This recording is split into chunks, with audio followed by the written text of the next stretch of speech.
How's it going, everybody? You are watching the Corona Post Show, one of the best days of the season on the World Surf League Championship Tour. We actually started the first heat before the sunrise this morning, and look what we're watching now. A gorgeous sunset, a massive day of competition. Started off early this morning with finishing up the opening round for the women, and look what we got done. Quarterfinals set for potential finals day tomorrow morning. Joe Turpel, Pete Mel, Strider, Raspberry Wazalewski here for the post show. Starting with you, Pete. What thrilled you the most today? Oh, wow. The waves, I would say. J-Bay came to life. Really, I think we looked at the forecast. This was the day that we all thought was going to be there. Surfline thought that as well, and it happened. I love when that comes to fruition. And the surfing did not disappoint. I think the surfing was top-notch all day long. Strider, when the waves are good, everyone's life just gets better around events like this. So what was the vibe like? You covered some ground today. Yeah, you know what? Second to none. Actually, I'm calling best day of the year of competition for the WSL. I mean, it was just pumping all day. The performances were through the roof. Some of that stuff that we watched go down. First off with Caroline Marks going through the roof. I mean, then, Connor O'Leary backed it up with some amazing backhand surfing. I mean, everybody's stepping up. Jack's back. I mean, there's all kinds of action that happened today. Some unfortunate happenings, too, as well with Italo. You know, that was hard to watch, but you know what? You got to take the good with the bad. Lot to take in today. Let's focus in on world number one for the women. Carissa Moore had a wild heat yesterday, probably her slowest heat of the season. Her husband, Luke, he told me yesterday, he's like, hey, but she'll be in the elimination round. It's going to be pumping. And that's exactly what she got. What a treat to see her in motion against one of her best friends on tour, Joanne Defay. It was fun to watch, but I think that another gear happened for Carissa Moore. I mean, she has been a standout at Jeffreys Bay for many, many years, but today she stepped up, had a broken board, was able to be resilient through that. Her backup equipment looked just as good, if not better. So great show by Carissa Moore and able to get into the quarterfinals. She's still in this thing. Yeah, Joanne ripping, having a great time, looking amazing out there on that sharp eye. But you know what? We talked about it. Young lady, Carissa Moore came in with something, I don't know. I don't think I've seen that much bite from her. She was looking really, really radical. I mean, this was where she lost it, right? She broke the board, she went over the falls, then she went into triathlon mode. Just, you know, over the rocks, running up the beach, gets back into the lineup, and then does this. She comes out just swinging that board around like a pendulum and just biting into the rail, looking fast, and just the transition was so quick for her. And I feel like her, you know, as she came back into this, it was a whole new Carissa Moore. It was like something we hadn't seen before, and it just made me think, like, if she can battle back after having to deal with the adversity that she did, it's like, you know what? She is a world champion, and she can come back, and she's gonna, you know, be right there trying to take this thing, and it made me feel like she can win this year. Sometimes the runaround can be a blessing in disguise. I mean, you're leaving your opponent all alone in the water, but she was with Luke, and whatever he said to her just kept her incredibly calm, got up to the keyhole, and she definitely brought more to the back half of this performance. Really connected. Her rhythm looked stronger. Backup board was sweet, just as solid as her board she started off the matchup on, as she's moved on to a finals day appearance. Carissa will have the wild card Sarah Baum from Durban, Tyler Wright, Gabby Bryan to kick off the quarterfinals, Caroline Marks, Lakey Peterson. Those two love a battle. We got Molly Picklum taking on Stephanie Gilmore. Some big heats in the quarters. You see the winner on either side of the draw, Pete? I see the winner. There's one of the 8. But you know what? I mean, if you look at performances today, the bottom half of the draw for me, it was, you know, Steph Gilmore put on a performance, looked really good. Carissa Moore obviously looked really good. And they're going to be in the bottom half of that draw, but you can't count out the other 2 surfers in that as well. Yeah, key names missing there. Tatiana Weston-Webb wasn't able to defend her title at J-Bay. She'll have pressure on her into Tahiti to perform. And also world number 5, Caitlin Simmers, fell out of the draw today too. So there's a little bit of daylight up in the final 5 now. Yeah, there's definitely some points to be made up there. I mean, there was about, like, I think it was like 9,000 points, you know, separating the bottom there from Caitlin. I mean, Stephanie, she's going to jump in there. I think it's going to come into being, it's going to all come down to Tahiti. And that's a scary thought. You think about having to put your whole year on the line there. That's a heavy spot to put your all your marbles into one basket. So heavy. Well, a man who's got a heavy foot the goofy foot Connor O'Leary. This man produced a 9.57, his highest single score of his career on the championship tour, and then took out John Florence on his last wave, and he actually didn't really believe it at first, Pete. Yeah, he didn't. This was a close heat. I'm sure there are surfers out there. There's also people watching that may have seen that John Florence probably would have won this heat, but it doesn't matter. The judges are the ones who finally make the call. Great surfing by John. One of the better performances I've seen all season. Very inspired, very quick in transition, but just too strong on the backhand was Connor O'Leary, and I love that he was able to answer because there was a 9-2-3 happening in the non-priority situation, and he got himself this wave to bounce back, and this was so solid because he was able to go vertical. He kept that acceleration through his moves. It was just fun to watch, and it was a great answer, and so it made it a heat, and it came down to the last wave. It did, and to be honest, John's tube ride was awesome, but I didn't think it was a 9, and then so I feel like it just kind of balanced itself out at the end with the judging, which is kind of hard to watch, and hard to understand. In the end, the judges definitely favored it towards Connor. So this was an 8 right here, right? This was the outside moves here. It came in as a flat 8, and then we'll see the last wave of Connor O'Leary, and you can make a call on your own there. But great surfing either way. Both surfers just did not disappoint. I mean, you think about that final move. Good surfing by John. That was a big finish from John Florence. When it came down to this, kind of broke down the disruption of flow. Connor did mention that he felt like he got caught behind, although he said he loved his finish. But look at the commitment when he got to the lip strider. Yeah, it all came basically, this was decided as he was in the shower. It was like all the last minute heroics. This turn right here is where they gave it to him on. And for me, it was a little confusing as to where the numbers dropped and what they dropped for. And he was just standing in the shower waiting for the number. He was surprised. He got it. That was a great reaction. Connor loving it. He's moving on to the quarterfinals just like he did last year at Jeffreys Bay. He has to take on the defending event champion, Ethan Ewing, so that's a clash between number 3 in the world and Connor coming from deep on the rankings. Dora, number 5 in the world, was able to get past Baron Mamiya in the last heat of the day. He'll take on Kano Igarashi, who's on a bit of a comeback. Speaking of Dora, let's chat with him. He's with AJ. Yago, parabéns. You are on to finals day. What did it take for you to punch your ticket to finals day? Obrigado. Yeah, was a bit slower, the waves on the end there, but I just managed to pick waves that had really nice pace for surfing backside, and I knew Baron was going to be hard, and maybe he was going to find some barrels, and I knew I had to get the best waves, but still like hoping he wouldn't find a big barrel in the end, because I know he's a tube hunter, he's a barrel master, and I just had fun that heat. On the start, it was hard to get waves because João and Cano had priority. They kept blocking us and going on the waves, but I just managed to have a nice rhythm and serve a couple nice waves. Coming off of your win in Brazil, how much confidence does it give you to go into a second straight finals day, especially with the final 5 inching closer and closer? Yeah, I wanna stay in the same vibe I was in Brazil. I'm not looking at the rankings right now. I know it doesn't matter. It only matters when it ends, and we'll see who will be the final 5. So I'm not looking at it right now. I'm just trying to do my best and in each heat and try to stay on that happy-go-lucky vibe that I was in Rio, and it's been working.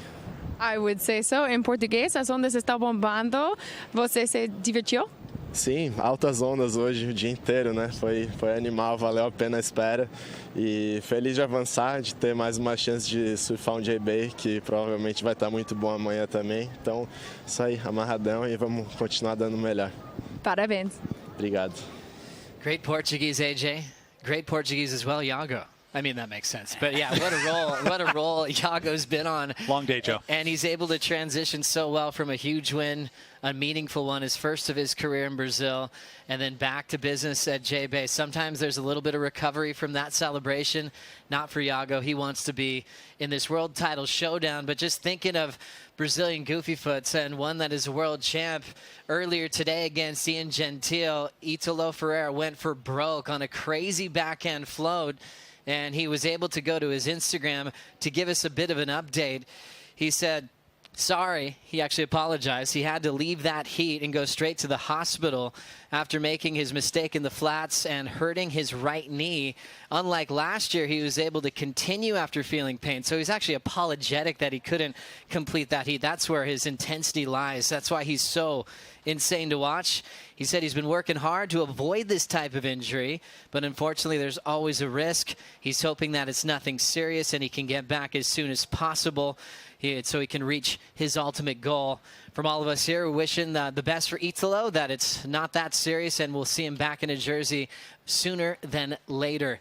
But man, what an entertainer. And Ian Gentil was surfing well in that heat, so that was quite a clash as he moves on into finals day, which, hey, maybe tomorrow. Let's check out the Surfline forecast to see what we're going to have first thing in the morning, Pete. Well, we've got winds and a little front going to be coming in overnight. And we saw this was the Tuesday through Thursday overlapping swells from the south-southwest.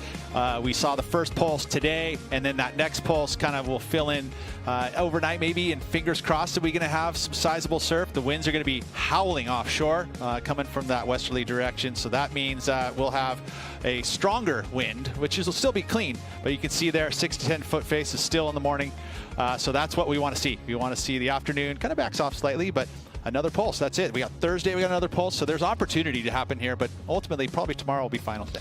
Really cool. Setting up for some hot action tomorrow. Quarterfinals are set. And remember, it's a great opportunity when you're watching big events like this with the WSL and Surfline being a partner. You can get a great discount on the premium membership. So while you enjoy this sunset with us, you can also head over to our website to find a great discount. And also, know before you go, get some great waves. There's a QR code. If you know how to do that, you just open up your smartphone to the camera, put that up there to the QR code. It'll take you right to where you get a Surfline premium account for 30% off. You're welcome. See you in the water. Looking forward to that. Let's now move on to the top 5 waves of the Corona Post Show. Always exciting when you've scored maybe one of the best days of the year condition-wise, and you make this highlight reel. Coming in at number 5, Ethan Ewing with a huge heat win, taking out one of the best at Jeffreys Bay. Strider. Yeah, you know what? This guy could be the best surfer at J-Bay right now in my mind. The way that he rides these waves, I feel like we haven't seen it out of him per se today on the day, but you know what? His rhythm and his style out here is second to none. The way that his pendulum is thrown around, his speed through turns, the read on the wall, and the way that he attacks is beautiful. And I feel like, you know, Ethan is one of those guys that will go down in history as one of the best ever out here at J-Bay. Ethan Ewing, 8.4, 7.83. Jordy Smith's high mark is 7.7.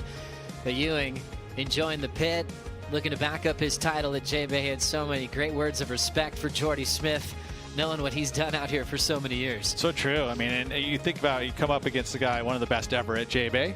You know, you would say that you have to put a performance together, and Ethan did that. Just looked a little bit more quick through the transitions and the moves, but look how relaxed Jordy was surfing so well, as, you know, and as expected at J-Bay. Yeah, as we remember, Jordy came off a heater against Kaio where he had a 9 and an 8.5, so he was firing in all cylinders into the matchup with Ethan Ewing. There are some positive moments from Jordy, but he still sits outside the top 10 as he'll refocus on Tahiti. And like you mentioned, Waz, it just adds to the early reputation of Ethan Ewing. Even though he's just fresh off his first win last year, he's looking really solid to go back-to-back. Jordy Smith exiting out, but he'll go right to his new home right here on the point at J-Bay. As we move on to number 4, Carissa Moore, broken board, but she still rebounded to a great win over Defay. And it's so cool because, you know, she did have that moment where she had the falter, gets the broken board, and has to do the run. I think, I mean, kind of, as I recall, she had to do that last year. It was like deja vu. Right? I mean, she had to do it again, and Luke was there to run with her and give her the pep talk, and sure enough, the performance came right after that. And you got to love that from champions.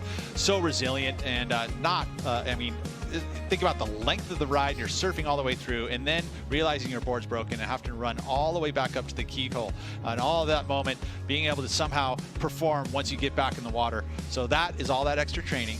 and the resiliency in her mind, the strength that she's able to execute once again at J-Bay and put on a solid performance. What, an 8.5 and a 7.7? So pretty impressive.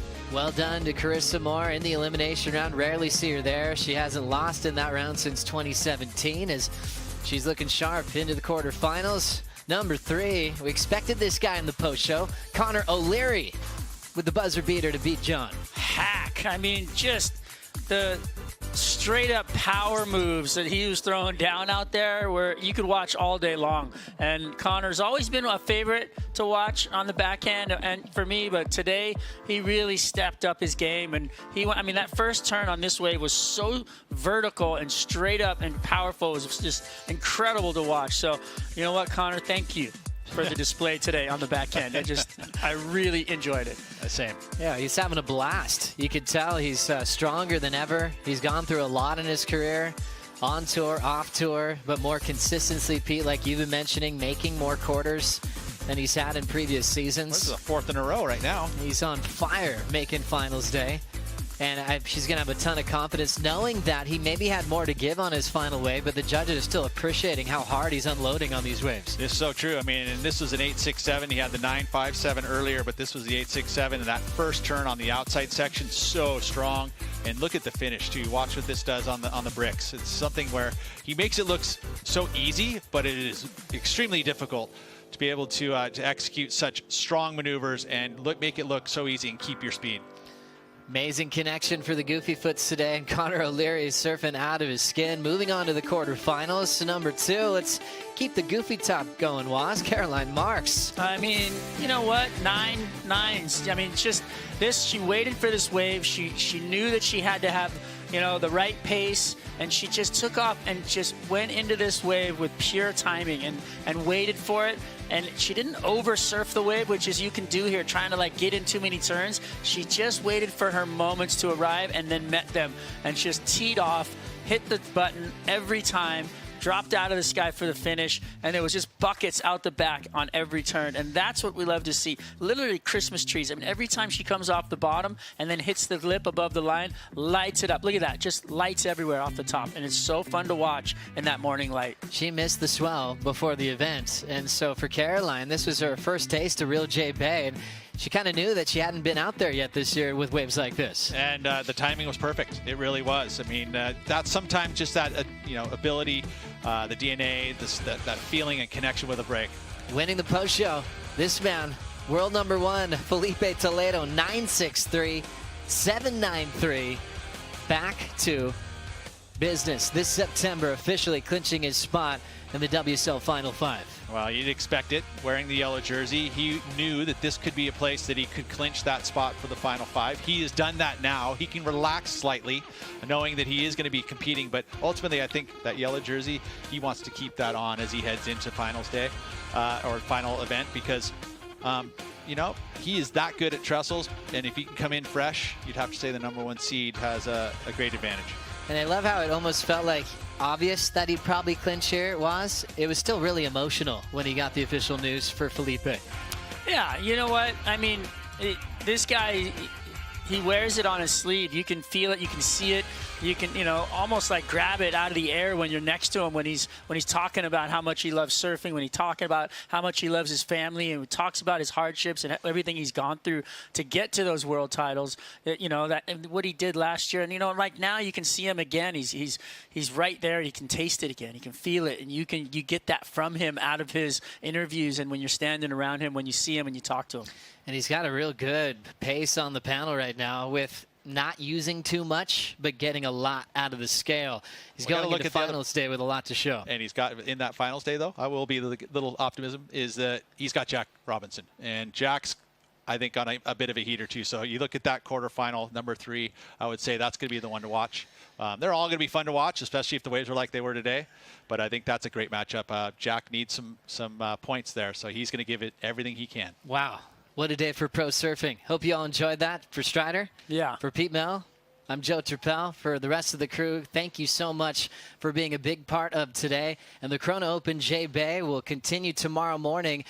Gonna try to get some heat started at 7:15 local time with the quarterfinals. Enjoy the rest of your evening wherever you might be, and we'll see you bright and early. We'll leave you with some highlights. Take care. A lot of excitement in the surfers area. A much anticipated pulse and swell. Easy call this morning. We're up and running.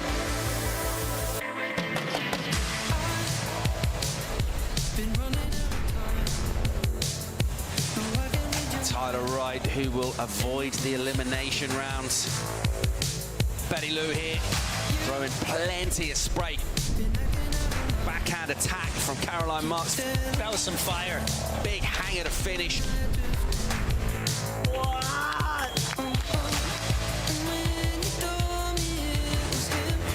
Just this beautiful work from Ethan Ewing.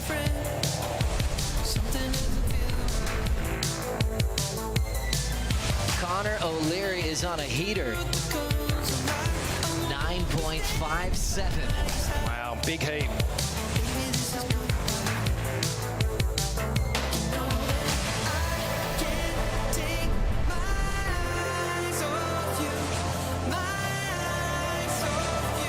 Just relentless, really, from Ryan Callanan. Big Jodie Smith, smooth as you like.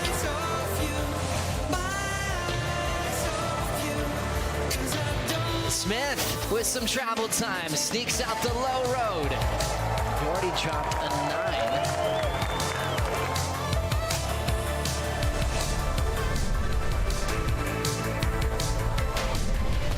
Gosh, that's nasty.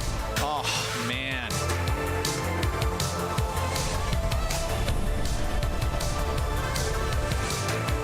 Igarashi's provided a lot of magic.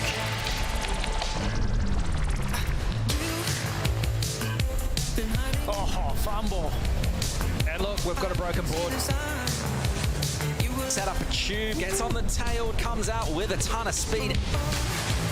Lakey Peterson, massive hit from her. The power and control absolutely on point. Great hit.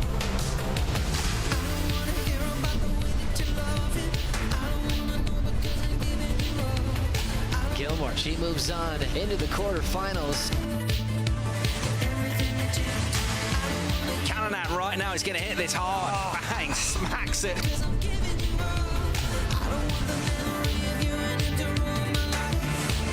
Gabrielle, as he just throws all sorts of spray into the atmosphere. Guys, I mean, this is as good as it gets. The waves are absolutely firing.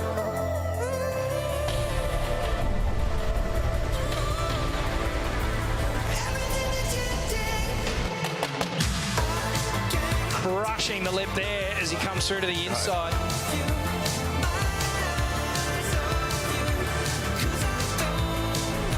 Oh my God, he turned it. He's in disbelief.